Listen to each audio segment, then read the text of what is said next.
Are you tired of the cookie-cutter approach to education that's stuck in the last century? Are you seeking a win-win situation where your family thrives, your kid's education is revolutionary, and you still get to chase your own dreams? Welcome to Unschooled Unleashed. Unlock your child's genius. I'm your host, Matthew Jarecki, an unapologetic rebel dad and promoter of what many consider to be educational anarchy. You know the world isn't going to be won by those that just toe the line. It's the innovators, the visionaries, and the resilient spirits that are going to thrive. Our mission here is to forge those world changers within our very homes with less stress, energy, and time. Unschooled Unleashed starts now. Welcome back to another fantastic episode of Unschooled Unleashed. I'm your host, Matthew Jarecki, and today we're going to discuss how to utilize the dinner table for the education of our children.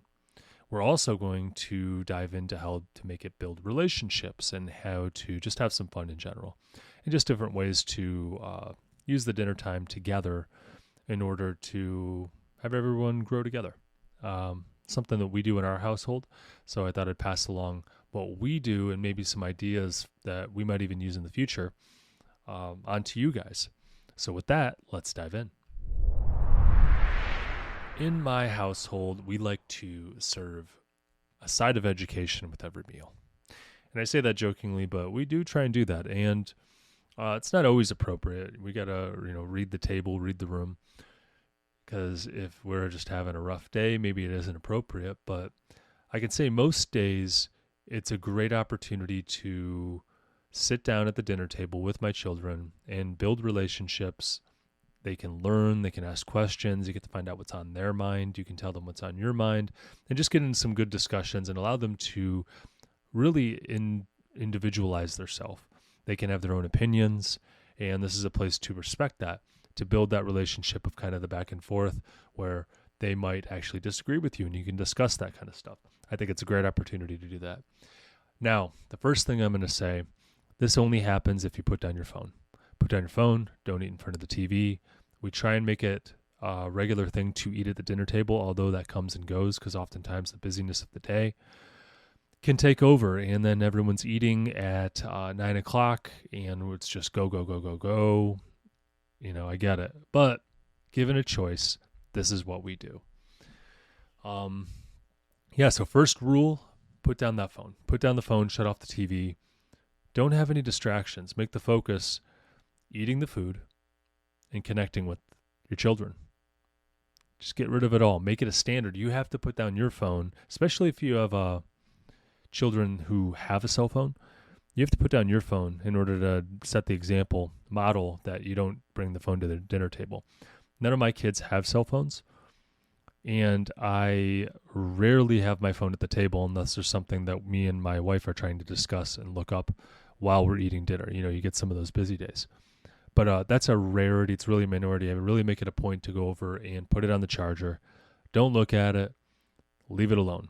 Even if I am dying to look up something like I usually am.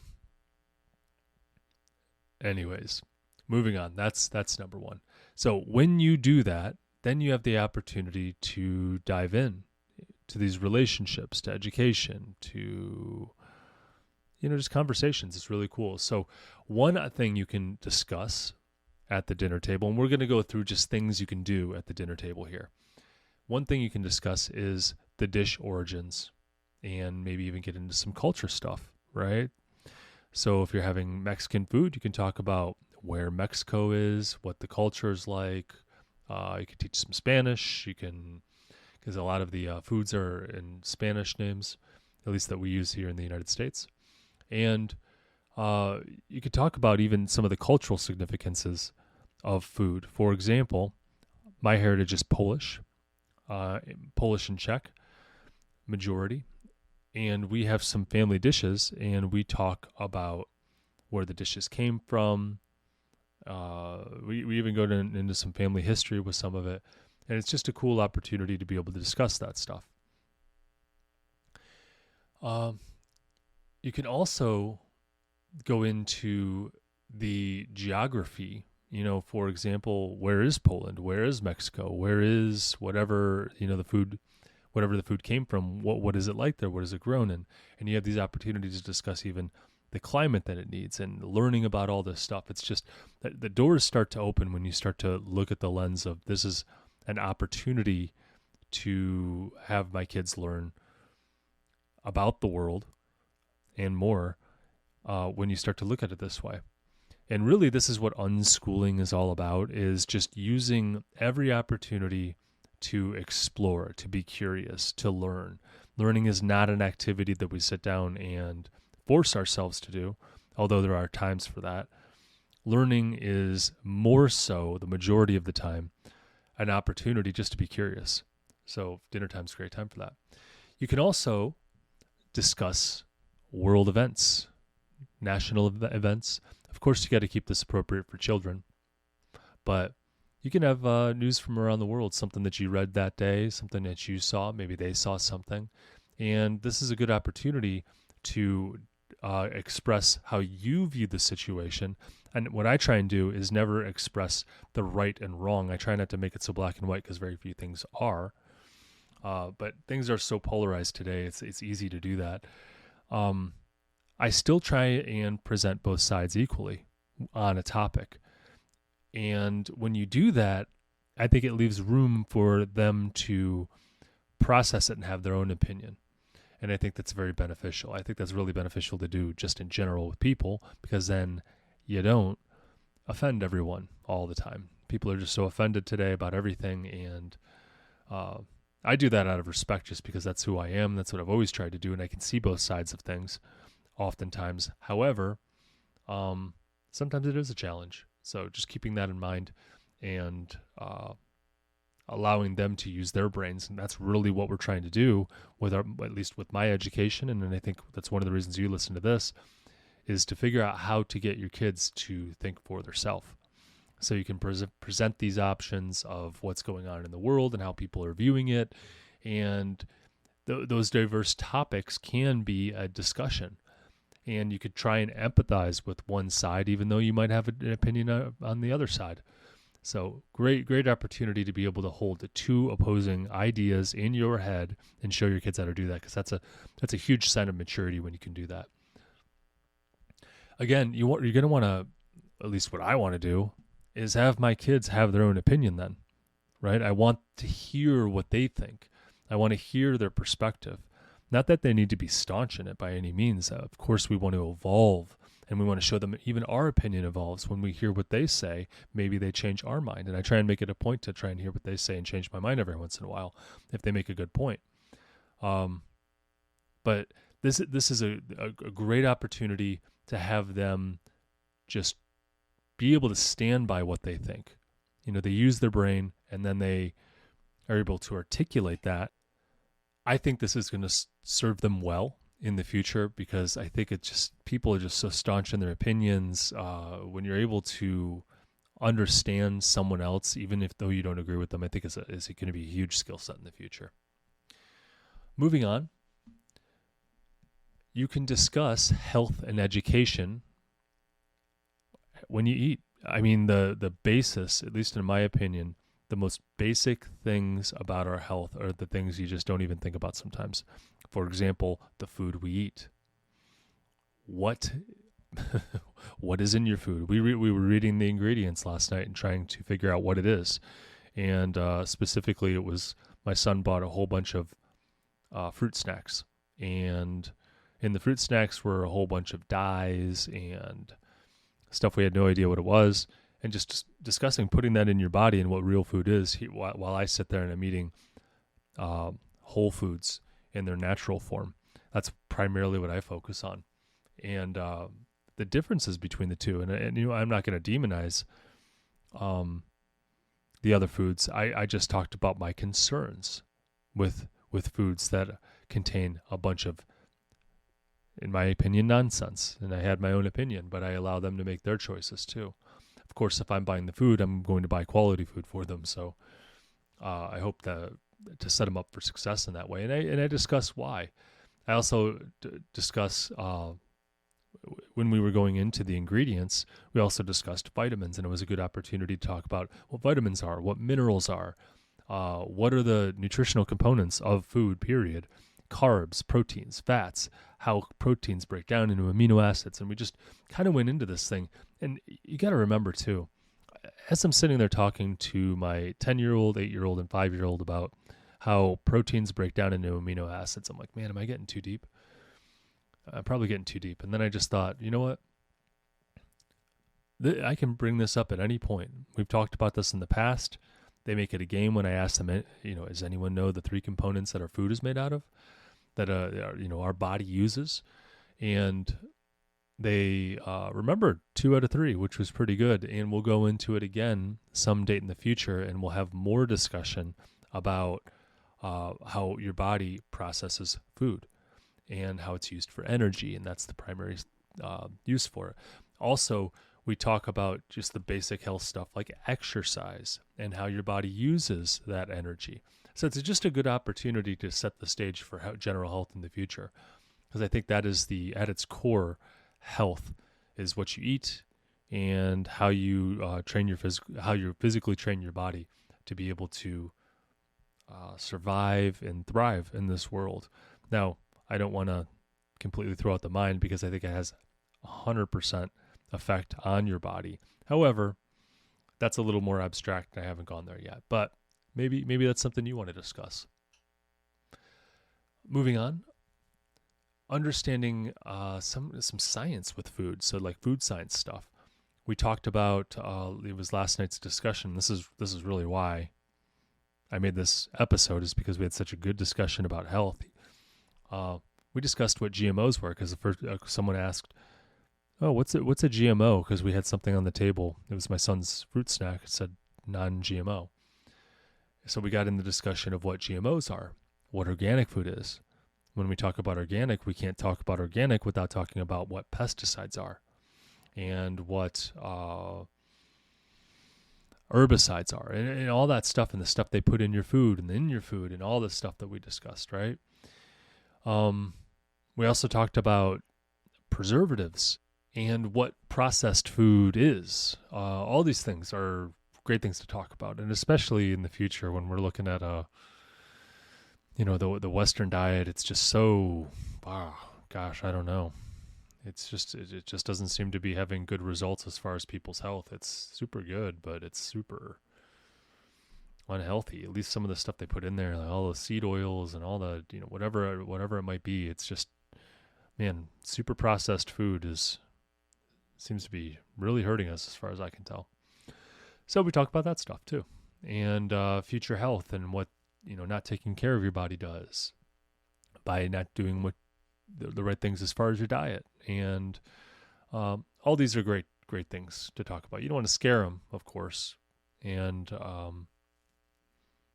yesterday when we were talking about it, they got a little bit scared. So I had to kind of tone it down a little bit.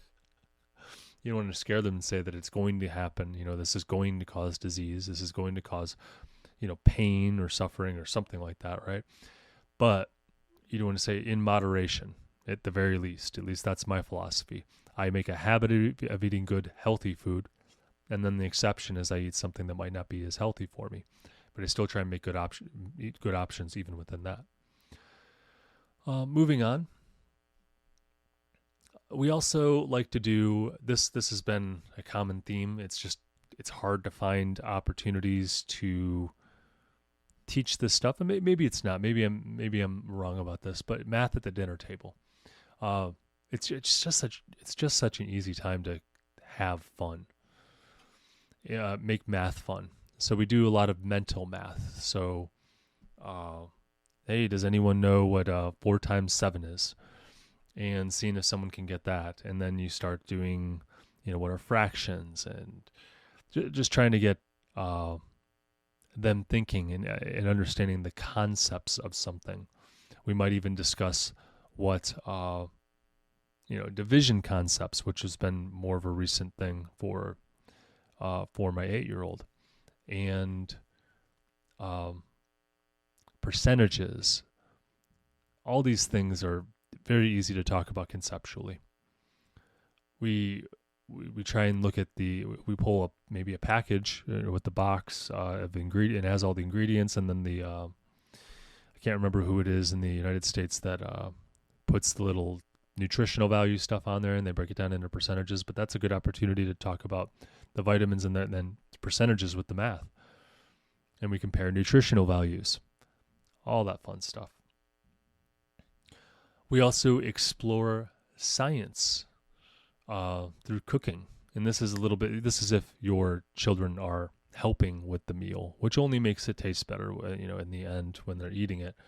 But understanding the science behind the cooking methods and maybe even some of the reactions that are happening. Now, we haven't gone into that yet, but I would imagine that would be a great opportunity. Maybe learning about how temperature changes the structure of the proteins in the meat, and even the veggies. The physics of cooking, what conduction, radiant heat is, what all these things you can discuss through cooking, and even calculating the portions of ingredients is an opportunity to do math when you're cooking.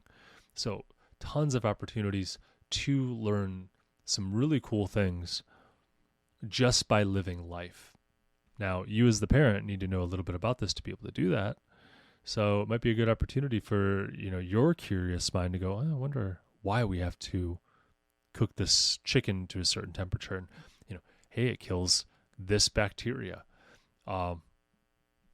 Great stuff to know. And even the physics of it. You might not know the physics of it. Great opportunity to learn. This is a great time when we're engaging in debates, something that we might all have a different opinion on, kind of defending our stance and having a discussion on various topics. Now, we already kind of talked about discussing world events and holding two opposing ideas in our head. This is maybe outside of the world events arena. We can do this just to build critical thinking skills about maybe their experience with another kid, and maybe trying to see it from the other kid's perspective, and making an argument for why that person cut me off, and is it ever right to pull out in front of somebody and potentially put them in harm's way? Well, maybe they were having a baby and they were rushing to the hospital, not thinking. These types of debates and discussions are, I think, helpful to develop that critical thinking skill, which I think is incredibly important in the future. It's something that's innately human, and one of our strong points. So leaning into that in the future, I think, is very important. Moving on, we can practice social skills and etiquette. So we'll learn table manners. That's something that I think has just gone out the window in the United States for the most part. But you still need it. You really do need it. I mean, you go to some more of a formal event, you're going to need to, you don't want to be that person smacking your food where you're chewing, and I don't know, just sitting on the seat with your shoes on and your feet on the seat. And at the dinner table, I think it's helpful to follow the etiquette that you would want them to follow outside of your house. Just make it a habit. Great opportunity to do that.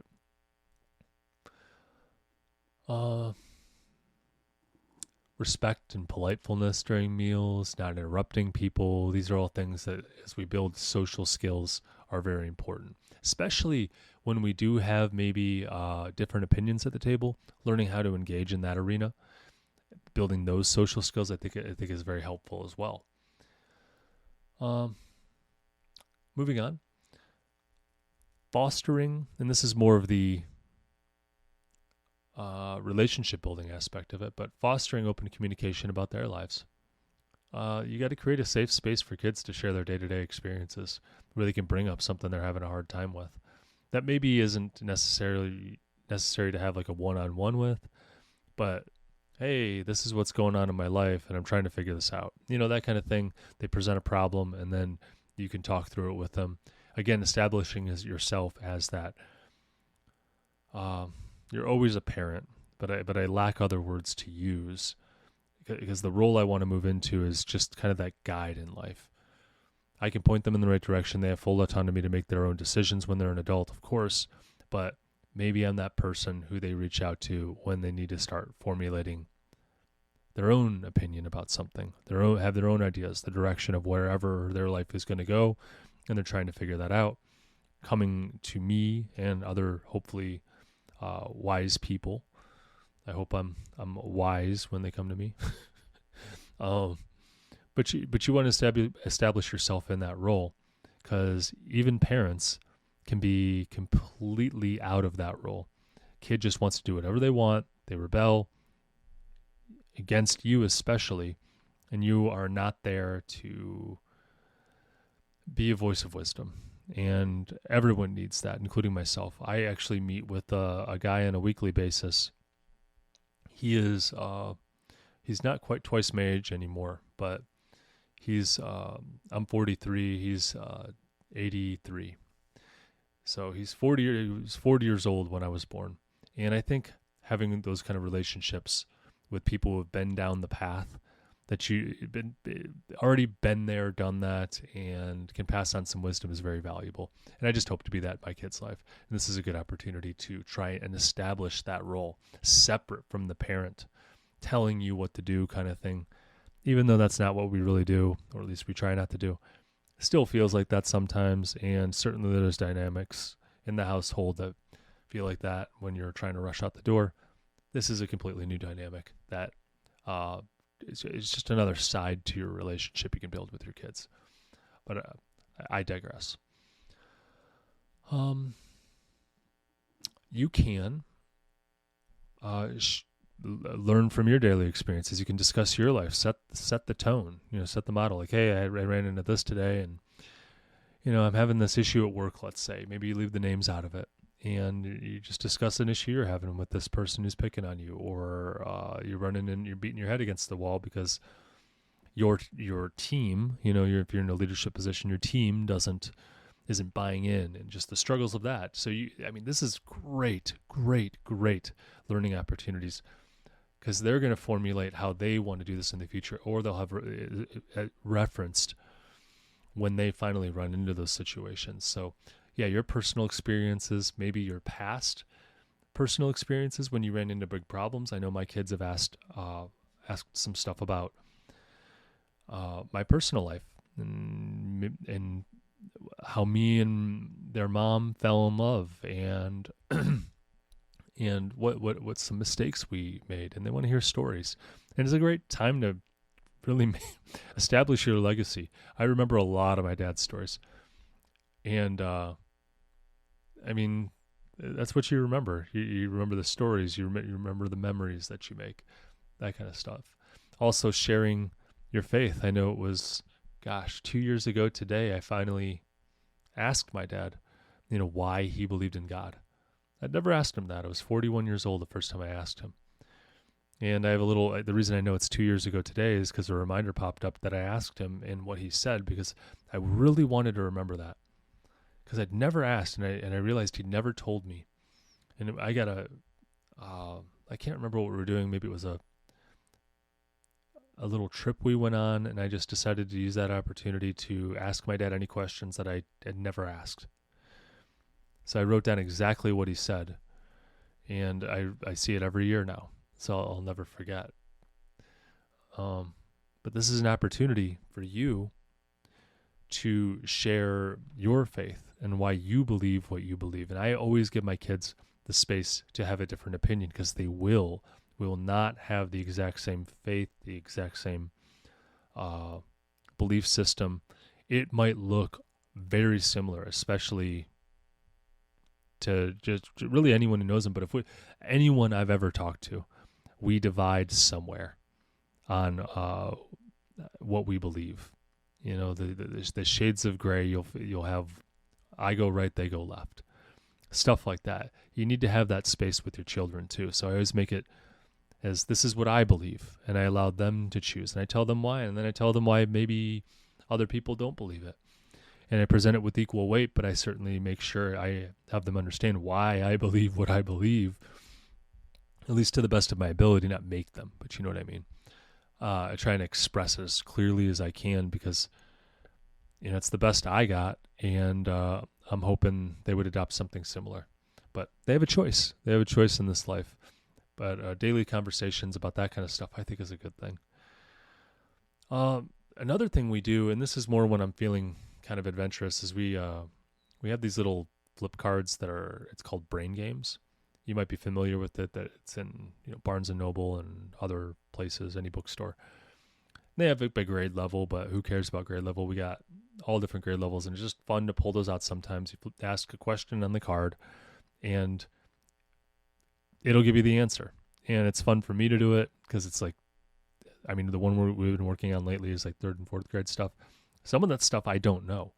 And that just tells me like how important it really is in life to know that stuff that they teach you, that's part of the curriculum.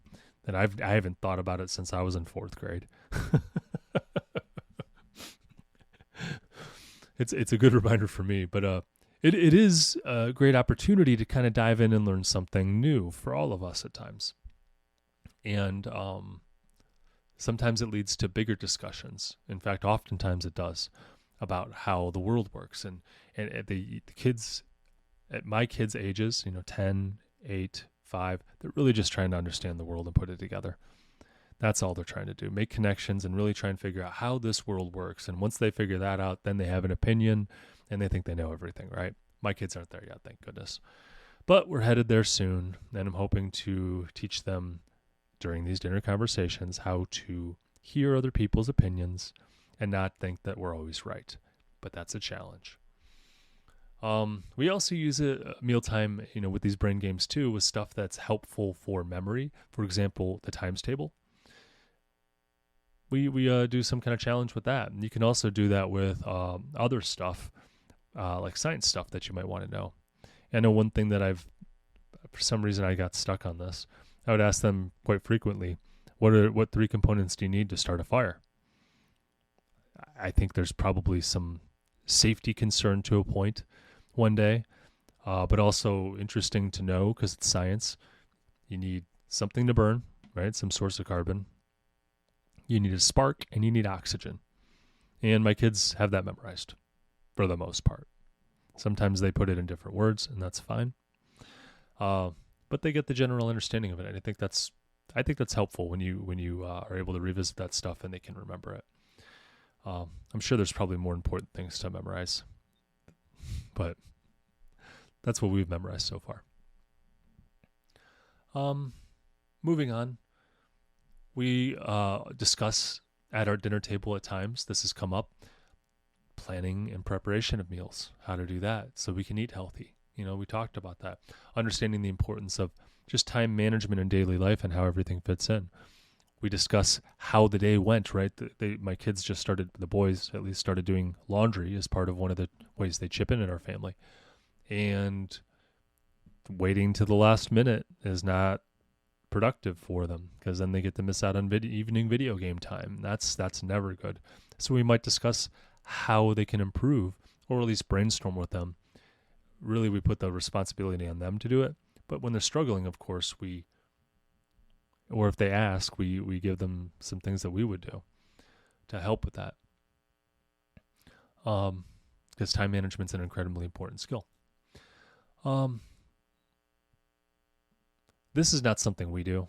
We're just not there. But I could picture some people wanting to do this, especially if you're artistic or your kids are. You could discuss the presentation or the aesthetics of foods. You could just discuss art. I know I was big into art when I was in high school, and you have negative space and how to make the dish be more of the centerpiece and the what do they call it? The not the center of attention, but the focal point. All these things you can get into art by talking about, just at the dinner table with your food. Kind of crazy. Plenty of ways to spin this. You can even encourage creativity in the meal preparation and different ways you can get ahead and make time management better. The building of creativity and art can be fun and even done at the dinner table, is my point. And lastly, energy and enthusiasm at the dinner table. You want to just follow the vibe of the day, right? You don't want to like force things down their throat. That's for sure. That's not what unschooling is about. That's not what we in this community want to do. We want to engage our kids in lively discussions. Follow the mood of the table. Also, you can change the mood of the table. Don't forget that. You can be enthusiastic in the participation of your conversations, right? We can make this fun. We can make jokes. Oftentimes, that's all we do. We just make jokes at the dinner table. And we try and learn how to, I don't want to say pick on someone, but we goof around, like goof on someone. But do it in a way that doesn't, like kind of not giving them a hard time, but just having fun together and letting them know that we can poke fun at them a little bit. And it's not us where they wouldn't take it personally. They poke fun at me and I just, I don't take it personally, and I model that for them, and then I poke at them, and we just have a little bit of fun with that, especially with boys. For some reason, boys like to do that stuff. And when you get into your teenage years, if you never learned how to do that, you're in for a rude awakening, and you can take it personally. That's kind of what happened with me, because I was told that you never really pick on anyone, but there's a nice way you can pick on someone. And I got to be honest, from my experience, especially in the Army, that's how guys connect. And I think there's a lot more that can be said to that, including when you're I was in the Army infantry, and I think that guys poke at each other and kind of pick at each other in good fun a lot of times, to see if you can handle, a little bit of pressure, like when someone's pressing you, and how you respond. And I think it's just kind of a test to see if you're going to crack, if you're just going to, if someone presses up against you a little bit by, something they say, how do you respond in those situations? Do you just blow up? Do you lose control? Or can you keep it together and kind of come back at them? Are you cool under pressure? That kind of thing. So not that we go to that level by any means at our dinner table, but setting the stage to be able to handle that kind of stuff, I honestly thought was important. And I could change my mind about this later. There's going to be plenty of things I regret about the way I parent my kids, I'm sure. I don't think anyone's perfect by any means. Anyways, I think I'm going to stop there. I think that's quite a few ideas. I didn't anticipate to even have that much to talk about at the dinner table, but yeah, we got a lot, and I'm sure there's more. If you can think of more, we got a Facebook group that you can post some stuff in the discussions. We also, in that Facebook community, we have the ability to ask each other questions, so feel free to join that. Please subscribe. Please give us a rating. That's our lifeblood. It'll reach more people, and I'll end there. So with that, stay curious, stay unschooled, and stay away from the algebra nightmares. I'll catch you in the next episode. So here's where we roll up our sleeves and bring out the big guns. If you support our mission, then please leave a review. On Unschooled Unleashed, we are talking about using a radical approach to education in today's world, and the more 5-star reviews we have, the more people will feel comfortable with the ideas, strategies, and principles we discuss. It gives legitimacy to our message, and the podcast's algorithm prioritizes us so we can reach more people. You may even have your 5-star review read on our podcast.